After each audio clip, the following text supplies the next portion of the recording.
To keep us on time, and it's getting late in the hour, I'm going to just roll right into Dr. Chandra's next talk on clinical trials in non-melanoma skin cancers. It actually may answer one of the questions, at least that's in the chat, and then we'll wrap up things after that with a little question and answer period, and finally a case presentation. So Sue, why don't you go ahead and get us started? Thanks, Jeff. So I think Dr. Sossman, Jeff, you set me up kind of rather well to talk about clinical trials. So I wanted to kind of take a 30,000-foot view and discuss why and how clinical trials are set up. Most of the drugs, most of the systemic therapies that we have discussed have all led to approval by the FDA because of people just like you participating in clinical trials. So we wanted to take some time to kind of discuss and hopefully debunk some myths of clinical trials. Next slide, please.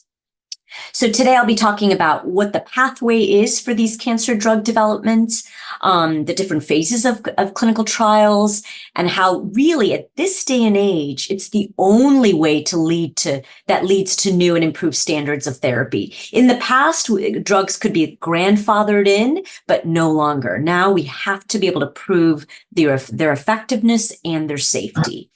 Next, I'll talk about why placebo-controlled trials may be appropriate in certain settings, and then what are some present and future trials currently occur in these non-melanoma skin cancers, of which Jeff alluded to quite a few of them. Next slide, please. So if we think about cancer drug development, first of all, thousands of compounds are often reviewed, depicted in blue, to kind of figure out what may be promising in a particular cancer subtype.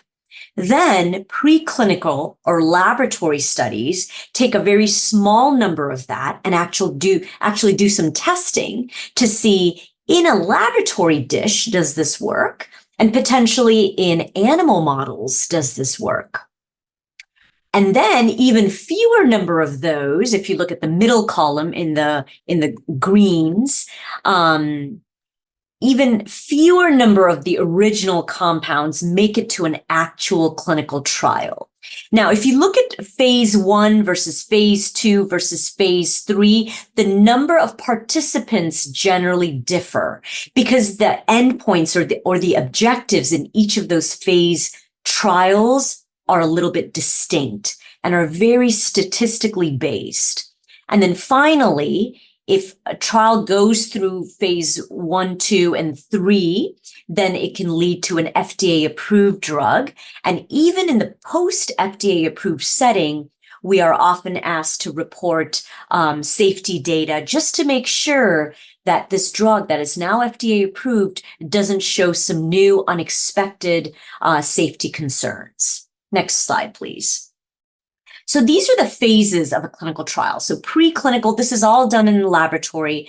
There's, scientists all over the world working in laboratories trying to understand if a particular compound or drug is effective in the laboratory and in animal models. Next, it goes to a phase 1 setting. So in phase 1, that's where we involve patients. And the primary endpoint or objective in a phase 1 study is always safety. We might look at whether there's a signal of activity or efficacy or effectiveness, but the primary question is first, do no harm. Is this a safe compound for the person for us to explore further? Next is phase 2. So here we're not only still looking at safety, safety really never goes away, but now we're looking at dosing. What is the right proper dosing that leads to the most effective shrinkage of tumor for many people? And some other endpoints could be the period of time in which there's no tumor growth. So that's usually a phase 2 study. Now, the gold standard is a phase 3 study. So this is looking at that original drug question and compare to the standard control. And so here, not only are we looking at safety, but we're taking the dose that's been identified in a phase 2 trial and studying it in the phase 3 trial to see, again, are there any new safety signals? And number 2, is this an efficacious or effective cancer treatment? Then that data is presented to the FDA, and the FDA makes their decision of whether something is approved for us to be able to treat our patients. And then after approval, like I said, there's continuous safety and as well as efficacy monitoring. Next slide, please. So as Dr. Salzman had alluded to, right now we're really looking at 3 settings of treatment in medical oncology, as well as my other multidisciplinary colleagues. So we're looking at pre-surgical or neoadjuvant clinical trials. We're looking at post-surgical or adjuvant clinical trials. And then we're looking at patients who have unresectable, means they cannot undergo more surgery, or metastatic disease. And we're looking at clinical trials for them. Next slide, please. So I'd like to spend a moment talking about this cancer immunity cycle, where here, one more click, Elson. Here we look at basically ways to augment our natural immune system. So basically we have a tumor. The tumor is acted upon by our natural immune cells in an indiscriminate, what we call antigen independent manner that basically chops up the tumor. It spills a lot of tumor pieces or neoantigens depicted in these little red dots. Those are then picked up by the antigen presenting cell shown in green. That antigen presenting cell shows those red dots or those neoantigens to T cells. T cells are our soldier immune cells. They then basically travel through the blood vessels back into the tumor microenvironment, and that T cell can then identify that tumor cell and hopefully kill it. And we meaning the medical and scientific community, have developed various modalities shown here in blue and red that augments this natural cycle. And the things depicted in red are what we've kind of focused on so far in our discussion. With one additional that should have been in red is the anti-PD ligand one, avelumab, that Dr. Salzman talked about in Merkel cell carcinoma. Next slide, please. So these are the these are the FDA approved drugs in these 3 non-melanoma skin cancers that we've already kind of covered. Next slide, please. So the question really is, how can we improve upon those? So can we look at the pathology a little bit deeper and figure out who would benefit from what drug? Could we think about biomarkers to help us stratify who would respond better to a particular drug compared to someone else, who might have increased or lower risk with particular drugs? Again, looking at these in earlier, both neoadjuvant and adjuvant settings, not waiting until metastatic disease develops.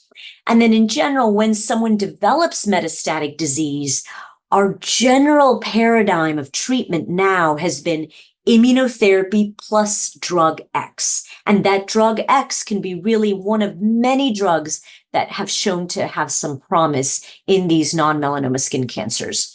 There's also intratumoral. These are basically injections that we can inject drug directly into the tumor. We can use trials where we're adding a drug on chemotherapy or cetuximab backbone.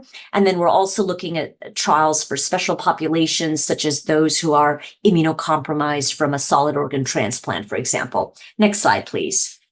So I briefly talked about neoadjuvant, as did Dr. Salzman. And again, the reason I bring this up is because this has now been quite established in melanoma, and it's really being looked at in non-melanoma skin cancers. So again, the whole point of this is that if we remove the tumor, then treat with immunotherapy, that immunotherapy really has no tumor cells to identify and act upon.